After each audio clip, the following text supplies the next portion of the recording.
So today we are launching phase 1 of St. Peter's College.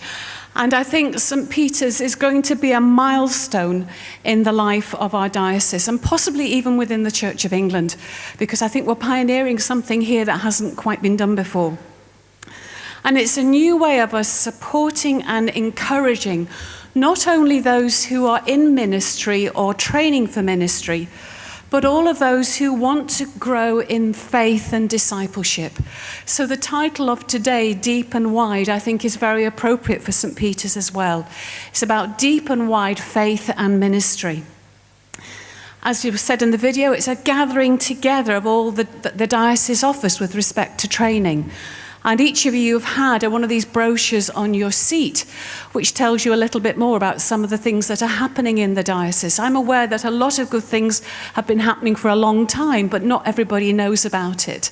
Now, there's one place you can go and find out about it, and actually when it may be running, and who are the sort of people that go on these training courses. It's also going to be a place where you can find other resources, some of which the diocese may have developed ourselves, like recording teaching events that are happening, and then there are videos for you to watch. But also what we're trying to do is build up a whole bank of resources and advertising lots of other courses that happen beyond the diocese. So, for example, one of the resources that you can access through St. Peter's is known as the Your Shape course, which is something that's been developed by the Diocese of Carlisle. And that's about helping people in small groups to identify their gifting. And all of the resources that you need for that are available for free. And you can do that through the Carlisle Diocese website if you want, but actually you can go straight to St. Peter's and find things like that already there. So what we're doing in the back room is doing some research and finding out where these courses are happening and then making them accessible to you. So if any of you know good stuff, let us know. We're going to rely on you an awful lot to feed things into us so that we can build up on what the diocese already knows that we in the centre may not have discovered for ourselves. One of the main features of St. Peter's will be the opportunity for us all to pick up on your learning needs. What do you think that you need? Not us putting on things saying, come and do this centrally. We think you need this. It's a way of you telling us what you need and what you're interested in. So when you join up to become a member of St. Peter's, it will allow you to tick some boxes and say, these are the things I'm interested in. And then for us, as we get information in, to send information out to you via an email and say, oh, you might like to know, this course is happening, or is this day on Ignatian spirituality happening at Murfield, or whatever it is. So we may even link you up with other people who are interested. If you choose, we will try and link up people in the diocese who've got similar areas of interest. So, for example, if you have an interest in social justice issues, why don't we link you up with other people who've got those interests? Then you as groups can talk to each other and share resources, look for resources, and become what we call communities of practice. It's a way of encouraging the diocese to support one another. It's a way of, for those of you who feel isolated in your communities, to link up with others who may be working in rural areas or urban priority areas, and for you to be able to exchange information and support each other that without us having to organise it. You do it amongst yourselves. And we think that could be a really key thing that could come out of this. So it's a way of supporting one another, sharing resources from the centre, but also from the edges. Again, one of the themes that's coming out today is about centre and edges. So all you need to do, and you will find on the back of the brochure, you have your own membership card, and that doesn't matter if you're already trained for ministry, you're in process of training, or you're a member of a congregation who wants to know more. We're not being exclusive about who can be a member. Anybody can be a member of St. Peter's. Membership card is a way of reminding you of that, but it also gives the address, which is up there, and you need to activate your membership. We're not going to be signing everybody up. It's for you to do it.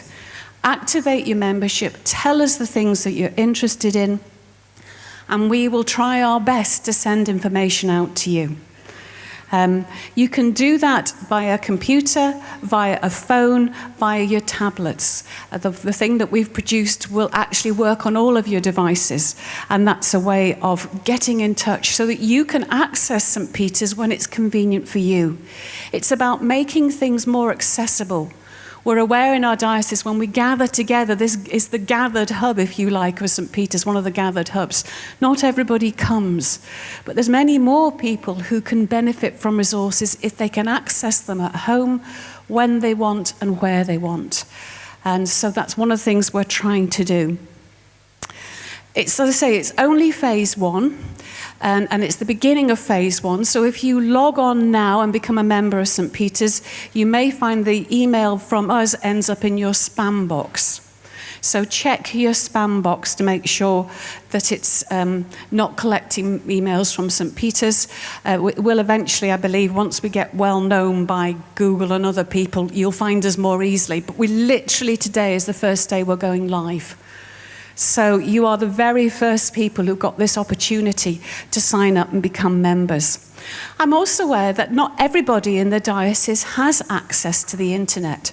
So in some ways, you need to be conduits. If you find information and think, gosh, Mrs. So-and-so, or that group in our church could really use this, then please, you become the conduit for the information and pass it on to others who wouldn't necessarily use this form of communication.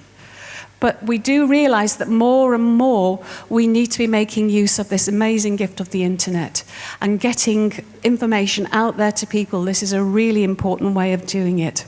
So it's phase 1. Phase 2 will be in a year's time, and hopefully by then St. Peter's will have what is known, and are you ready for this, as a virtual learning environment. Posh, eh? Also known as a VLE. That's a place where resources can be put, and if you're on a course, for example, if you're on Worship for Today, resources from Worship for Today can be accessed there. Some of those resources will require another password, will require you to be on a course, but others will not. There may be training courses that are developed by parish support team or safeguarding, which we'll have access to, but this is a way of letting people have access to other learning resources in a way that we can't just do through the website at the moment. So that's phase 2. There's a brilliant opportunity while you're here today, because if you're just not sure about getting started, over at the side here, we've got four laptops for you to go and play on in your lunch hour. And for you to ask questions, Graham will be around. Graham, do you want to give us a wave? I think Ali Creasy is going to be there as well. Alidor, you're going to be there. I thought it was Ali Creasy, but Alidor is going to be there, and some others might be there to help you. And I'd like to personally thank both Graham and LJ, who have been part of the little trinity that's been at the top of developing St. Peter's. It was the brainchild of Bishop Stephen, and another legacy of Bishop Stephen, that he just said, there you go and make it happen. And had it not been for LJ and Graham, it wouldn't be happening today. And so I'm enormously grateful to them. Yesterday in Oxford, I was there to see Bishop Stephen inaugurated. And his new ministry was launched to the popping of champagne corks. So I thought, ooh, what can we do to launch St. Peter's? Shall I crack a bottle of champagne against a laptop?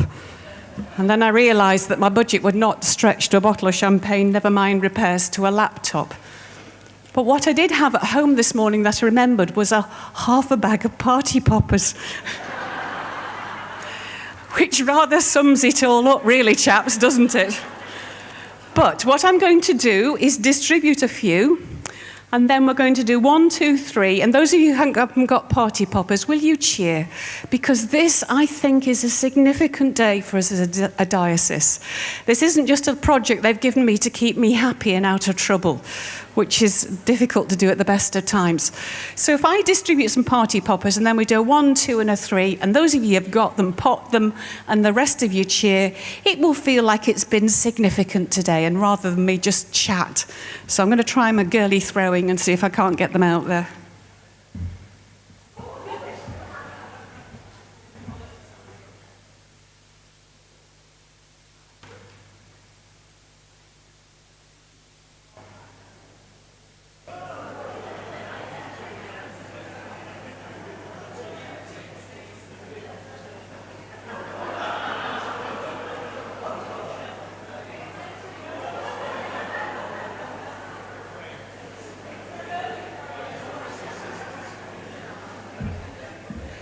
I forgot my risk assessment on that one. I do apologise if you've got a party popper in your ear. Right, my friends, 1, 2, 3. Yay!